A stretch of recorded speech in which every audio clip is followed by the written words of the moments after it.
আবু জেহেল 100টা লাল উটের ঘোষণা দিয়েছে মুহাম্মদকে কতল যে করতে পারবে। সে নবী মুহাম্মদ গাছের নিচে ঘুমায়, হাতের তরবারিখানা গাছের উপরে ঝুলতেছে মক্কম সময়। আজকে আমার হাত থেকে কেউ নবী মুহাম্মদকে আর রক্ষা করতে। জুমার নামাজেও বয়ানটি করলাম, আপনাদেরকে শোনাই। আল্লাহর একজন মহান ওলি সুলতান মাহমুদ গজনবী রহমতুল্লাহি আলাইহি, জগৎ বিখ্যাত আল্লাহর ওলি, জগৎ বিখ্যাত বাদশাহ। এই বাদশার একজন মহব্বতের মানুষ, নাম তার আয়াজ। বাদশাহকে এতই মহব্বত করে, যখন যে কাজ করে বাদশাহ আয়াজকে না বলে করে না। এটা দেখে মন্ত্রী পরিষদ যারা আছে, উজির নাজির যারা আছে, গায়ের ভিতরে চুলকানি শুরু হয়ে গেছে। কিরে আমরা উজির নাজির, বাদশাহ আমাদেরকে বলে না। বাদশাহ যা করে সব যেন আয়াজকে নিয়ে করে। আয়াজ যদি বলে বাদশাহ নামদার এটা করেন, বাদশাহ করে। আয়াজ যদি বলে বাদশাহ নামদার এটা করার দরকার নেই, বাদশাহ করে না। আমরা উজির নাজির হয়ে কি করলাম? আমাদের কথার মূল্যায়ন নেই। আসলে তো ভাই আমাদের চরিত্র তাই। দুনিয়াতে আমরা এত নামাজ কালাম ইবাদত বন্দেগি জিকির আজকার তাসবিহ তাহলিল করি, তারপরেও যেন মানুষের ভালো আমাদের নজরে পড়ে না। আয়াজকে ডেকে বলে, আয়াজ আমি তোমাকে বড় মহব্বত করি, ভালোবাসি, কিন্তু আমার উজির নাজির তো এটা পছন্দ করে না, উজির নাজিরের তো এটা ভালো লাগে না, এটা তো কি করা যায়? আয়াজ ডেকে বলে, বাদশাহ নামদার আমাকে তো না বললেই হয়, বলার দরকার কি? আমাকে বলবেন না, উজির নাজির যা বলে আপনি ওটাই করেন। হঠাৎ করে এক সময় উজির নাজিরদেরকে নিয়ে বসে আছেন সুলতান মাহমুদ গজনবী। এমন সময় পার্শ্বের দেশ থেকে একটা উপহার এসেছে। সুলতান মাহমুদ গজনবী ডেকে বলে, কি উপহার এসেছে? খোলো।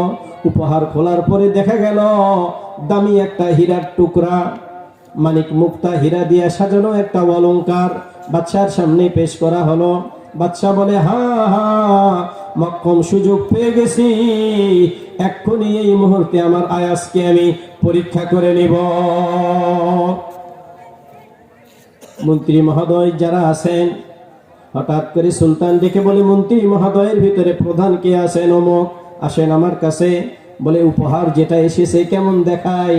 বাদশাহ বলে, এটা কেমন দেখায়? মন্ত্রী বলে, হ্যাঁ এটা তো বড় দামি, বড় চমৎকার। বলে, আমি বলতেছি এই দামি উপহার আমার ভালো লাগে না, তুমি ভেঙে ফেলে দাও, উপহার ভেঙে ফেলে দাও। মন্ত্রী ডেকে বলে, বাদশাহ নামদার আপনার মাথা কি ঠিক আছে? আপনার রাজত্ব করার বয়সে এত সুন্দর এত দামি উপহার তো কেউ দেয়নি। রাজকোষাগারে জমা রাখেন, দেশের জন্য লাভ হবে, বড় দামি সম্পদ ভাঙার দরকার নেই। বাদশাহ আর এক মন্ত্রীকে ডেকে বললেন, তুমি ভেঙে ফেলো।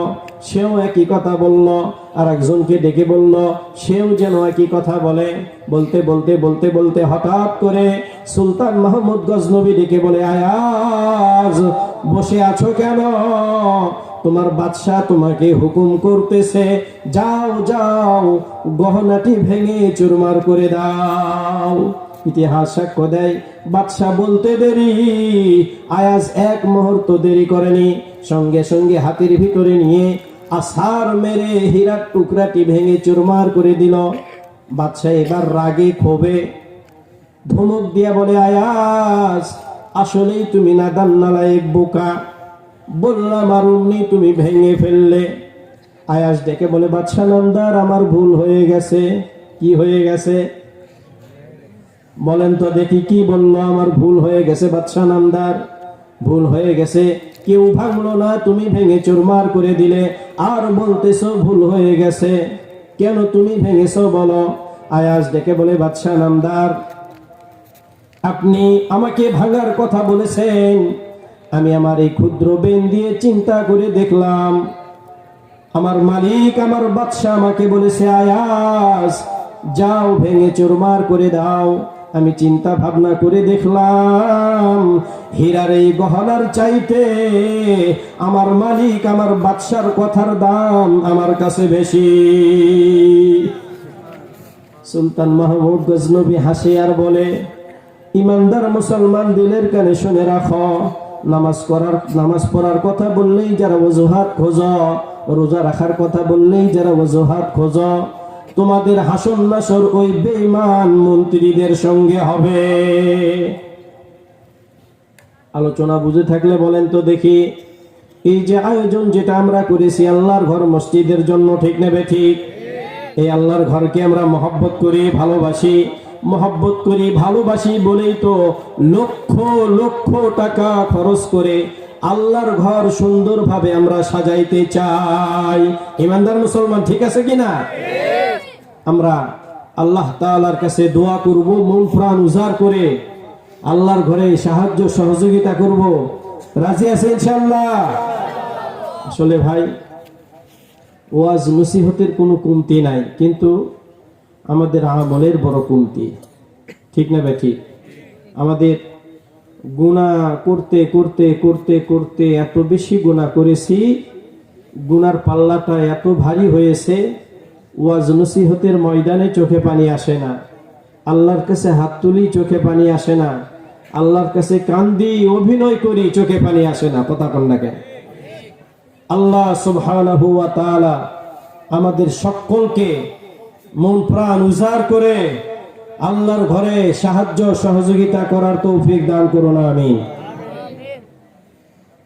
আল্লাহ পাকের নবীর জামানায় যারা নবীর সঙ্গে বাহিরের থেকে দুশ্মনী করত, আল্লাহর নবী এদেরকে চিনে রাখতো, চিনতো, জানতো যে এরা মুশরিক, এরা বেদীন, এরা গাদ্দার। এমনকি আমার রহমতের নবীর জীবন নাশ করার জন্যও তারা ষড়যন্ত্রে লিপ্ত ছিল। রাহমাতুল্লিল আলামিন নবী মরুভূমি পার করে দিয়ে একটা গাছের নিচে বসে বিশ্রাম করতেছেন। হঠাৎ করে চোখে তন্দ্রা, ঘুম এসে গেছে। পয়গম্বরে আরবি ঘুমিয়ে পড়েছেন, চোখগুলি যেন বন্ধ হয়ে গেছে।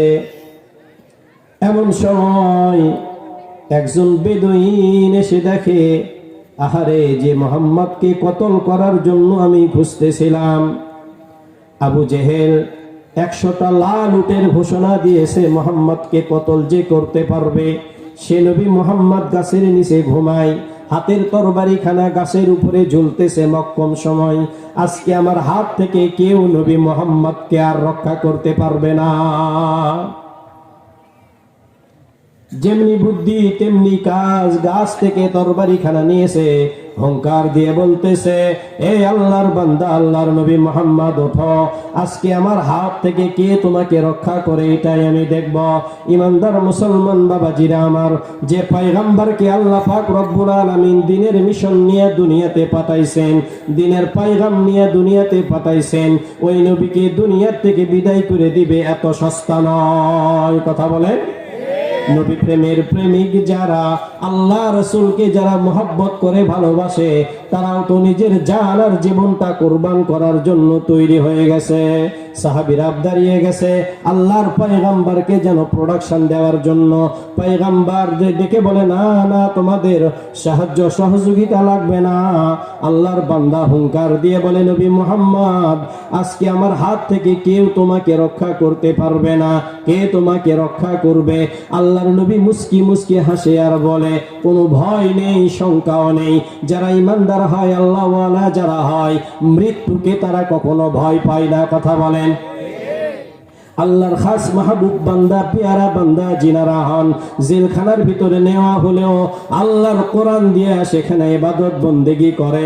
কয়েদিরা দেখে, হাই সর্বনাশ, ইমাম শাফিঈর জীবনের দিকে তাকায় দেখেন, ওই ইমাম সাহেবদের জীবনের দিকে তাকায় দেখেন, ইমাম বুখারীর জীবনের দিকে তাকায় দেখেন, জেলখানার ভিতরে নেওয়া হয়েছে। কোরআনের তেলাওয়াত দেখে, হাদিসের তাকরার করা দেখে, কিতাব মোতাওয়ালা করা দেখে শত শত বিধর্মী কালেমা পড়ে মুসলমান হয়ে গেছে। আল্লাহর নবী মুস্কি মুস্কি হাসে আর বলে, আল্লাহর বান্দা, আমাকে মারতে চাও, আল্লাহ আমাকে হেফাজত করবে। যেমনি বলছে আল্লাহ আমাকে হেফাজত করবে, কথাটি বলার সঙ্গে সঙ্গে হাত থেকে তরবারিখানা পড়ে গেছে নিজের অজান্তে। আল্লাহর পয়গম্বর তরবারিখানা হাতে নিয়ে বলে, আল্লাহর বান্দা, আল্লাহ তো আমাকে হেফাজত করেছে, এখন তোমাকে রক্ষা করবে কে? হাউমাউ করে কাঁদে আর বলে, ইয়া রাসূলুল্লাহ, আপনি আমার জান, আমাকে ভিক্ষা দিন, কোনোদিন কোনো সময় আপনার সামনে এসে আর দাঁড়াবো না। আল্লাহর পয়গম্বর সাহাবীদেরকে বললেন, রাস্তা করে দাও, আমি বেদিনকে মাফ করে দিয়েছি, ক্ষমা করে দিয়েছি, রাস্তা করে দাও, সে চলে যাক। আল্লাহর বান্দা এক ধাপ দুই ধাপ সামনে যায়, আবার পিছনে আসে, মনে মনে চিন্তা করে, হাই সর্বনাশ, এ কোন আদর্শের নবী, এ কোন মানুষ যাকে মারার জন্য তরবারি নিয়েছি। আমি বললাম কেউ তোমাকে রক্ষা করতে পারবে না, ওই নবী মুহাম্মদ আমাকে রাস্তা করে দিয়েছে চলে যাওয়ার জন্য। এ কোনো সাধারণ মানুষ হতে পারে না, এ কোনো সাধারণ নবী হতে পারে না। পিছন ফিরে এসে পয়গম্বরের পা জড়িয়ে ধরে হাউমাউ করে কাঁদে আর বলে, ইয়া রাসূলুল্লাহ, অন্যায় করেছি, অপরাধ করেছি, কালেমা পড়ে ঈমানদার বানায়া দেন। আমার নবীর জন্য জগৎ ধন্য, আমার নবীর জন্য জগৎ ধন্য, ধন্য সৃষ্টিকুল, ধন্য সবই নবী মুহাম্মদ রাসূল। আমার নবীর জন্য জগৎ ধন্য, আমার নবীর জন্য জগৎ ধন্য, ধন্য সৃষ্টিকুল, ধন্য সবই নবী মুহাম্মদ রাসূল। চক্ষু মেলে চন্দ্র বলে, চক্ষু মেলে চন্দ্র বলে, মারহাবা ইয়া নবী, মারহাবা বলে দুয়ার খোলে পূর্ব আকাশের রবি। একে একে তোমায় দেখে, একে একে তোমায় দেখে বলে, হে রাসূল, তুমি হলে শ্রেষ্ঠ মানব, মরুর গোলাপ ফুল। লিল্লাহি তাকবীর।